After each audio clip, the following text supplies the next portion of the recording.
I've worked really bloody hard to get here. I know what it feels like to have absolutely nothing, nowhere to live, no money, no family, ostracized, from society and not wanting to live. I know what that helplessness and absolute desperation and absolute self-loathing is like. It's all been a pathway, obviously, to get me to where I am, and it's built, I think, within me an incredible resilience. Hi everyone, bit of a different episode this week. It is a year since we launched the Hidden 20%, and the team thought they could get me sat in the chair talking to you guys on my own, which I was slightly uncomfortable about. So I've managed to rope in Bella, our wonderful head producer, who has been with this since the beginning, and actually get her in the green chair and bit of reflections on last year, bit of what's coming up. Bella, welcome to the Hidden 20%. Thank you. It feels very strange being out of the control room. That's a position of power, and I'm really used to that. This is kind of scary. And also, I've broken the rule. I always tell people not to wear green, and now I'm green on green. So you're in the hot seat. I'm in the hot seat, but I'm excited.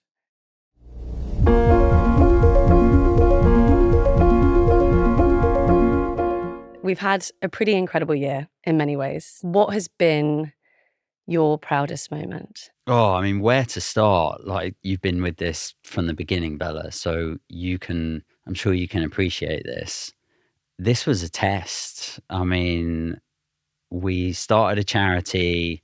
We wanted to use media to communicate a message and spread some much needed awareness and education, and see if we could get amazing people to come and talk about their brains. We had no idea what was going to happen. We had no idea if we were going to get any guests, Yeah, I was terrified about that. Yeah, I mean, we didn't know if anyone would want to come on. Yeah. It's not a paid opportunity. It's not promoting something. It's coming and being vulnerable and talking about your brain. And so it's not, that doesn't sound like an easy sell. And so to then fast forward with the incredible guests, the incredible community that we're building, the amazing feedback that we get. Yes, the British Podcast Awards, we won. That's amazing validation. The numbers, the awareness, the followers, the reach, the comments, just kind of only really galvanizes me anyway, and us, I guess, on, we can't let this down. And we've got something here, and people want to be informed, and they want to be entertained, engaged, and they want to understand this world of neurodiversity. And that's mega. And I think something you always say as well is that we've seen so much in terms of feedback is that people are like, I feel seen. And that's been such a big thing for us. I think in terms of reviews, people want to understand themselves. They do. And feel like a lack of shame. I think that's the biggest thing. They do. And I think for this consistent piece of kind of feedback that we get being, number one, thank you. Like that is huge. Massive. And number two, these three words that I just keep hearing and seeing that means so much clearly to these people of, I feel seen. And you're just like, number one, why haven't you been seen? Why haven't you felt seen? And number two, wow, who'd have thought, us sitting in these green chairs and sitting in this studio and rabbiting on and chatting to people could have that impact. I mean, there are so many moments throughout the year. If you had to pick one. If I had to pick one. Pressure. Us going to that award show and feeling like outsiders. Totally. And newbies. Yeah. And I felt totally like a fish out of water at an industry event. And you're like, whoa, it's the British Podcast Awards. And these are like the Oscars of the podcast kind of world.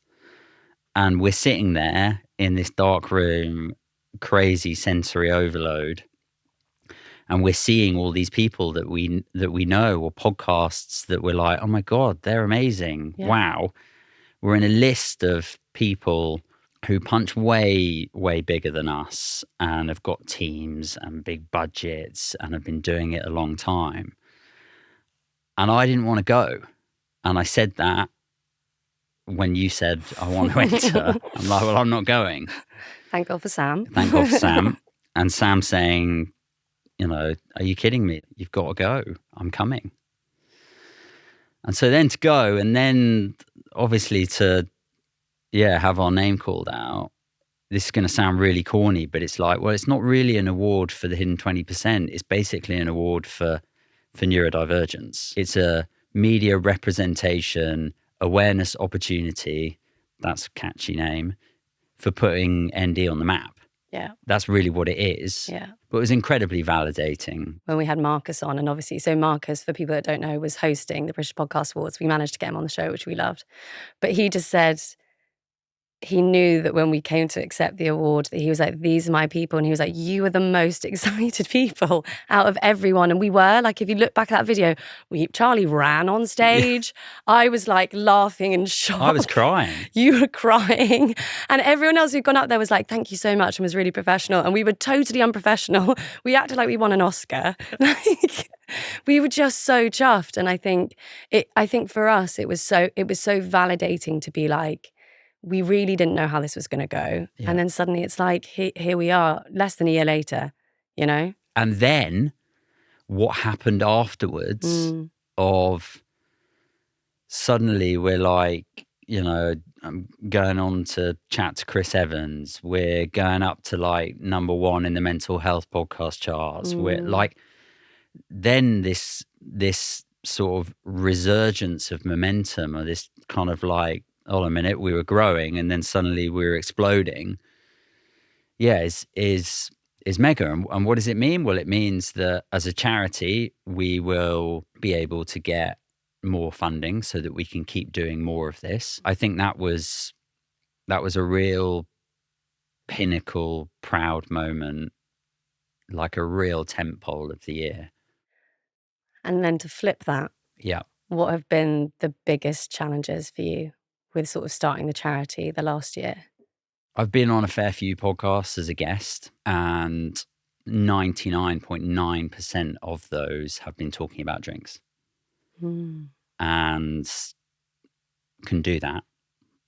I can do that. I've been doing that for 10 years. So I feel comfortable doing that. This has been a kind of double baptism, a triple baptism of fire, actually.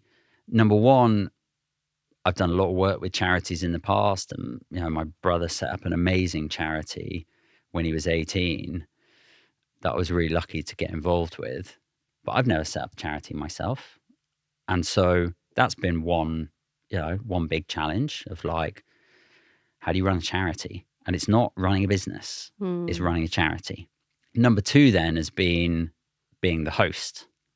And I've enjoyed that, but you'll know because you've seen me throughout the year, you know, that's been a learning curve, and still is a learning curve of like, I want to be the best host possible so that we can give the best kind of episodes for our listeners. And so that's been increasingly less anxiety creating, but has definitely been difficult. And then the third one has been, well, this is quite personal to me. This is not just about drinks and the non-alcoholic category and business. This is about also how my brain works, and about my, you know, understanding at like 39 years old that I'm autistic and ADHD. And so there's a vulnerability that comes with that, I think, that I'm still grappling with. Of, on the one hand, I'm asking people personal questions. And I know you and Charlie, you know, Charlie said it it's like the warm-up speech before coming on here of like, people like hearing when you talk about yourself. I'm still grappling with that. Without being really cheesy, it has been like a privilege to watch you grow as a host. Number one, because you always had this really natural way of talking with people and making sure it didn't sound scripted and it wasn't scripted, and you were you in the room, always authentically you. But what I love is that I used to notice when I would think, okay, this is something that Ben would really relate to, but you wouldn't mention it. And then as time has gone on, I've just been so proud. And honestly, because I think nobody understands what it's like to actually sit in this chair, number one.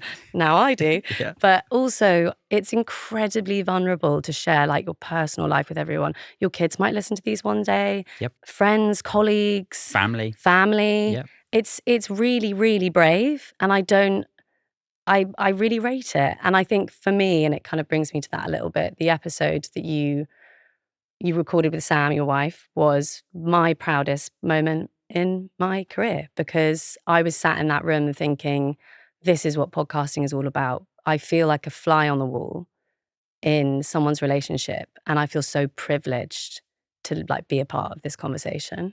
And I respected both of you so much for doing that. So many props to Sam, right? Because when somebody told Sam that episode literally saved her marriage and stopped that person literally packing their suitcases and walking out from their marriage,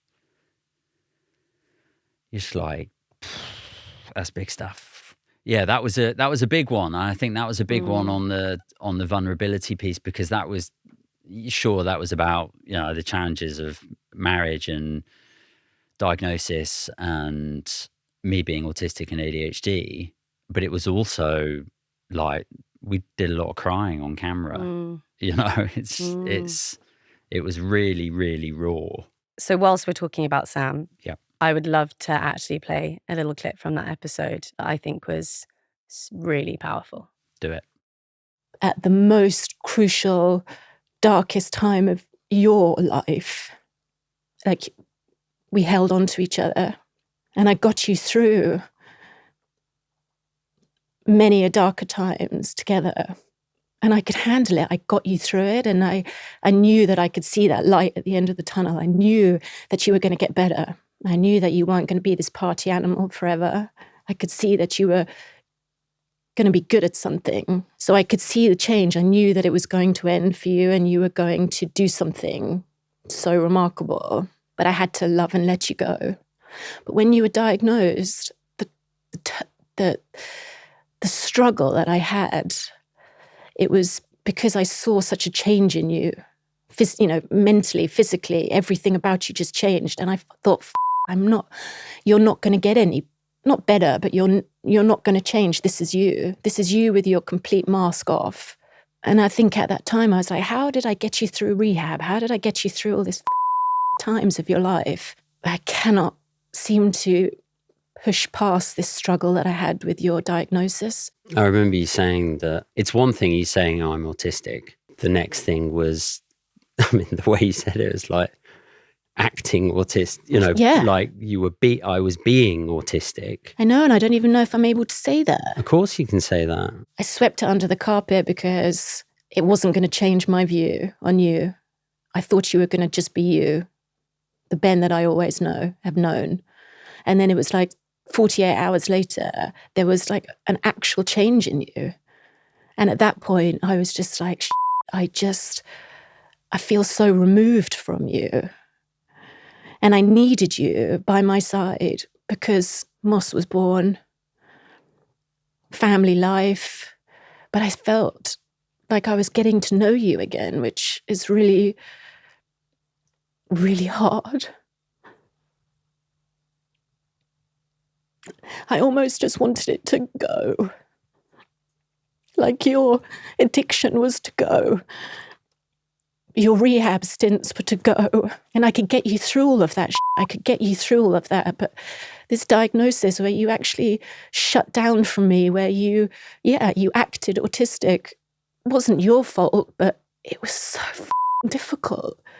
I needed you at that point to show me what you're capable of. This sounds strange, but you being autistic really saved us. It really did, because I couldn't have done it on my own. Such a powerful clip. People were just so thankful for her being incredibly honest and really raw about it, because I think a lot of the time it's so easy just to kind of, like we always speak about, push the superpower narrative. And actually this was a really real conversation about how it's affected your guys' relationship. That episode I think was a really important moment last year, both like for Sam and I and our marriage and our relationship, but also for the hidden 20%. It's one we can all be really proud of, I think. So I have a couple of questions from our listeners, Let's if you're do up it. for it. Why isn't autism celebrated in history? Very good question. I think part of it goes back to autism historically has been viewed as a problem and a disorder and a deficiency and beyond a difference, like something you don't want, and people being excluded or thought of as weird or odd or strange and very medicalized and siloed within that. And therefore, lots of the amazing people who've contributed so much historically, and still obviously a bit today as well, I just think society has viewed them on the one hand as like, oh, well, that's a problem that they had, divorced from the idea that the way that their brain worked could influence what they did in the world, and that actually the reason that people like Alan Turing, for example, could do what they did was because of how their brain worked, right? And so it's a total flip, really, that's required on celebrating people's brains and the achievements that come because of how their brains worked. And then the second piece connected to that is Einstein, and we know about Alan Turing, and we know about all these historical figures, but we don't know, and we haven't known, that there's a belief or that they showed, diagnosed or not, a lot of autistic traits. And that's not just autism, that goes across dyslexia and ADHD and Tourette's and the whole kind of spectrum. There are loads of examples, and we've listed so many, I guess, throughout the last 12, 13 months of people that everybody knows that they didn't realize were neurodivergent. And so we're just trying to join those dots, I guess. I remember that being such a big thing when I joined. You kind of put such a huge emphasis on dead people. And you kept being like, and what about the dead people? What about the dead people? I remember being like, we can't get dead people on the show. But I think what I love so much about that was that you were like, we can't have the conversations about the present and the future without recognizing the past. And that is probably one of the biggest parts of what we're doing here. It's the fabric of our society in so many ways. And like you said, the laptop that we work off of, planes that we get on have been designed by neurodivergent brains. That context is so important. And, we all know going through school, you see and learn about famous people or amazing contributions or amazing inventions, and you learn about where we've come from and how our history's been shaped.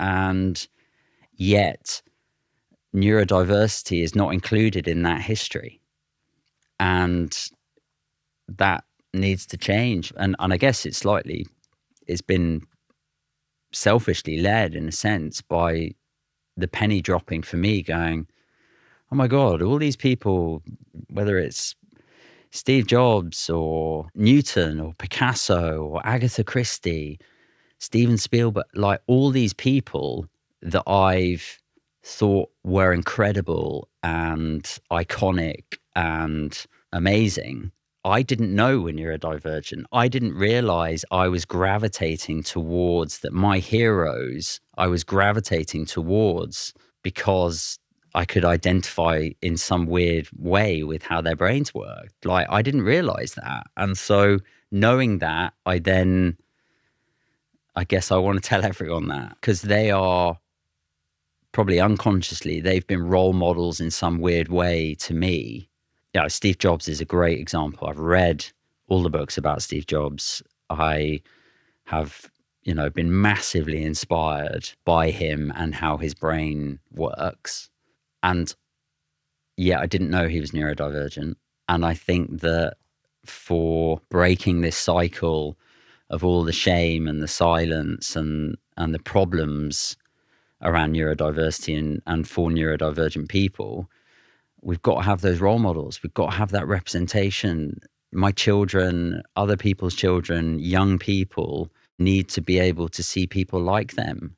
And the feedback that we get of I feel seen is part of our guests coming on and representing and showing and showcasing and going, I may have been successful in some shape or form, but I've had these challenges and my brain works like this.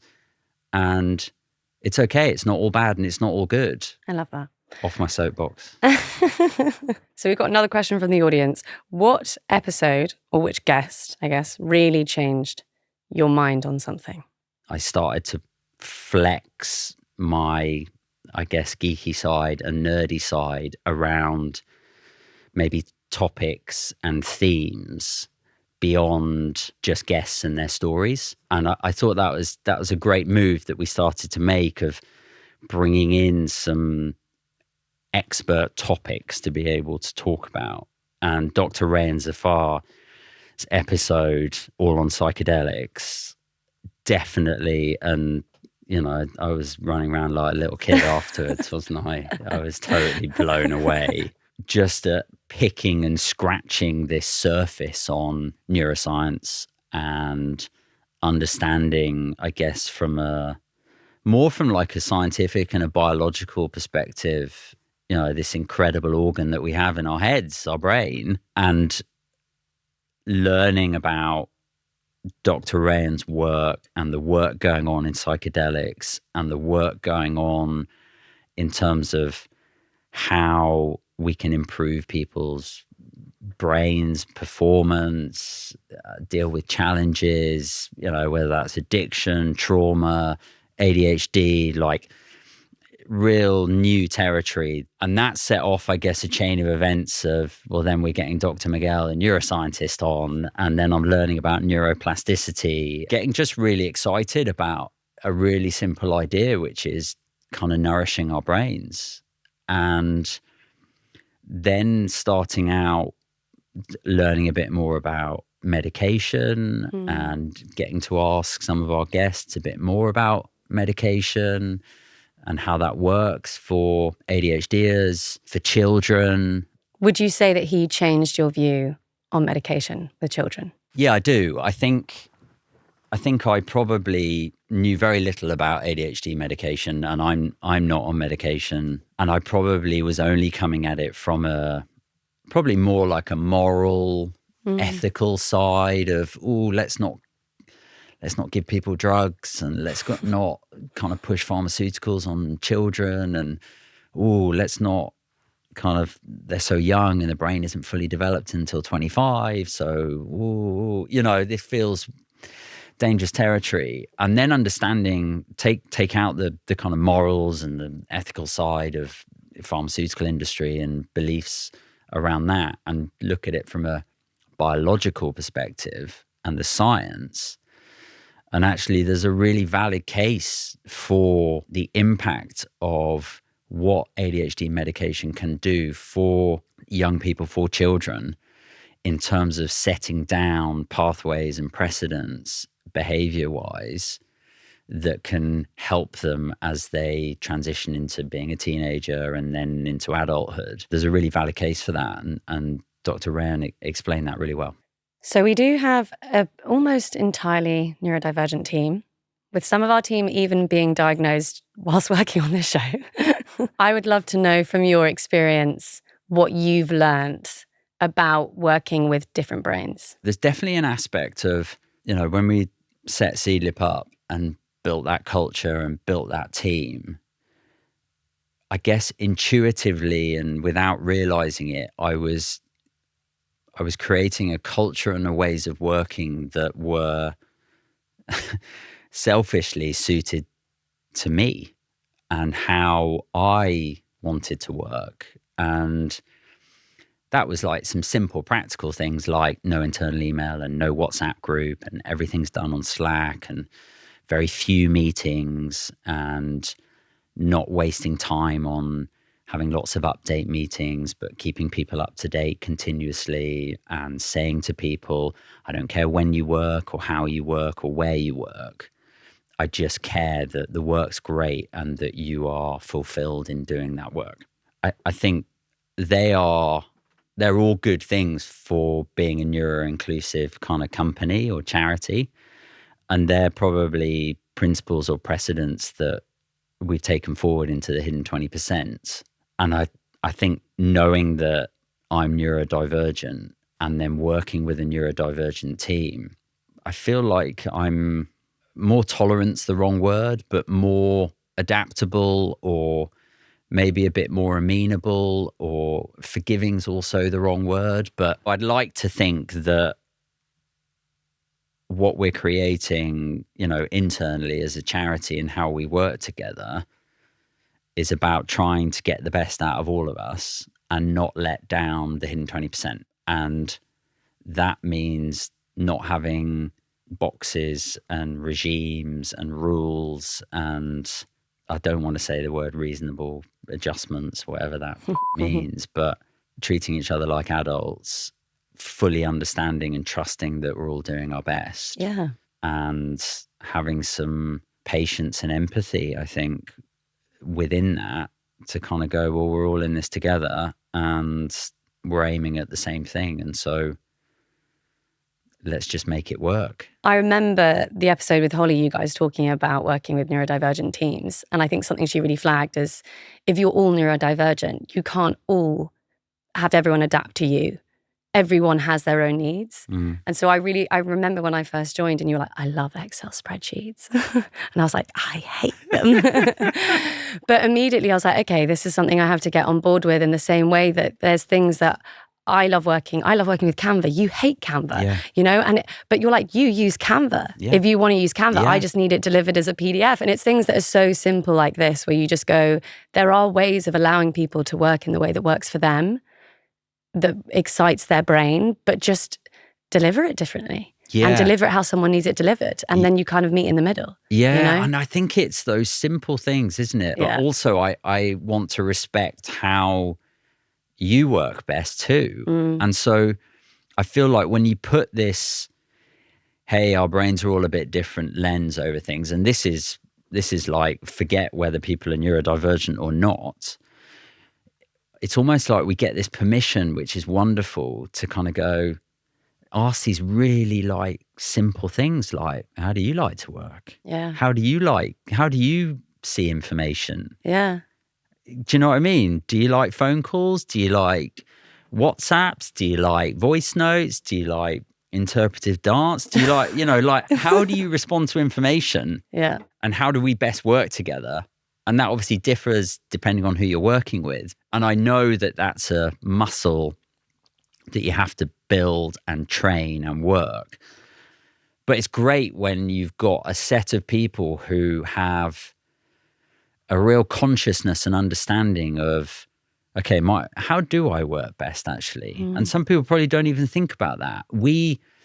Because we're neurodivergent, I think we are forced to consider that more, or be aware of that, or be more sensitive to that, or be more aware of how it does work and how it doesn't work, and what's good and what's bad. And so I'm excited about fostering kind of, our ways of working that just even more so get the best out of each other.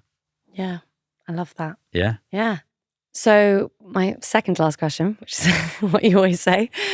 That's good expectation setting. It is, yeah. One of the things that I always say about you when I talk about this job is that you're not the average entrepreneur.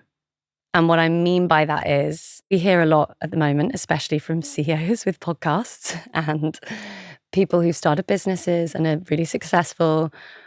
But I think with you, you've had a huge journey to get there. Mm-hmm.